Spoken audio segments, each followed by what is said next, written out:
The backing of Climate 200 could spell trouble for the Nationals in the seat of Cowper at the federal election. Georgie Dickinson is in Coffs Harbour. This follows she is following the National Party this week. Georgie, you're there with the leader and the Cowper candidate. What's the lay of the land there?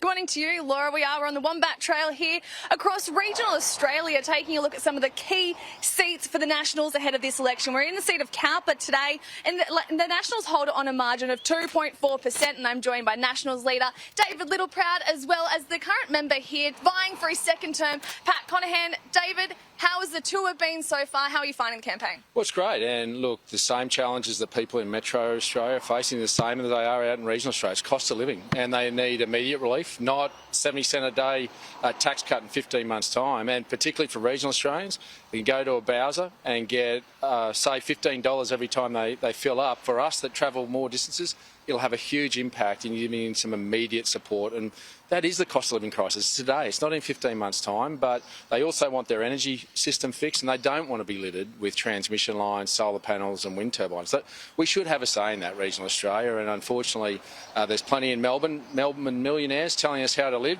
Bully for them, they can afford to pay for their energy bills, but regional Australians can't. We're going to be asked to bear the burden of the scars across our landscape, and we can do it a better way, in a sensible way. Now, Pat, this is the Nationals' most marginal seat, 2.4%. You're up against Kaz Heisey again, and she's backed by Climate 200. How are you feeling ahead of this election? Look, I feel great.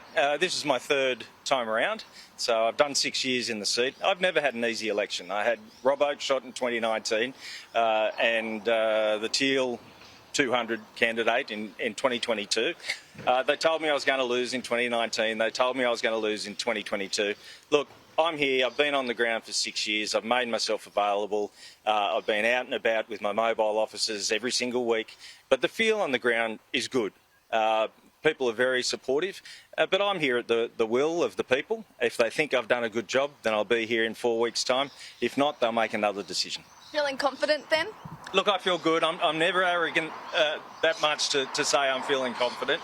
I'm always worried this time of year. But again, you know, it's up to the people. I think I've done the job. I've been available. I've been accessible.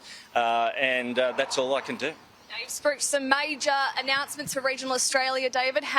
What are we going to see for the regions, and how important are the regions for this election? Well, they need their fair share, and in fact, regional Australia could determine the election. I mean, Pat's got a Climate 200 candidate against them. If people at Cowper vote for a Teal independent here, you get 3 years of Anthony Albanese. And regional Australia's future is one that is littered with transmission lines and solar panels. So we want to make sure that we're investing, and we're going to make the biggest investment any federal government would ever make in regional Australia. We're going to build 7 nuclear power plants, $120 billion worth. That will be the biggest injection into regional Australia ever, and we're going to solve the nation's energy crisis as well as reduce our emissions. That's common sense, and that, along with other investments, you'll be hearing, if you stick with the Wombat Trail, you'll be hearing very soon in the next couple of days about making sure that regional Australia gets its fair share, because if we do, then we can power the nation, not just in energy but in resources that go out in a boat, as well as the agricultural product that feeds and clothes you. Perfect. Thank you so much. So, Laura, we'll continue on the Wombat Trail. Regional Australia is certainly going to be one to watch over the next few weeks. Laura?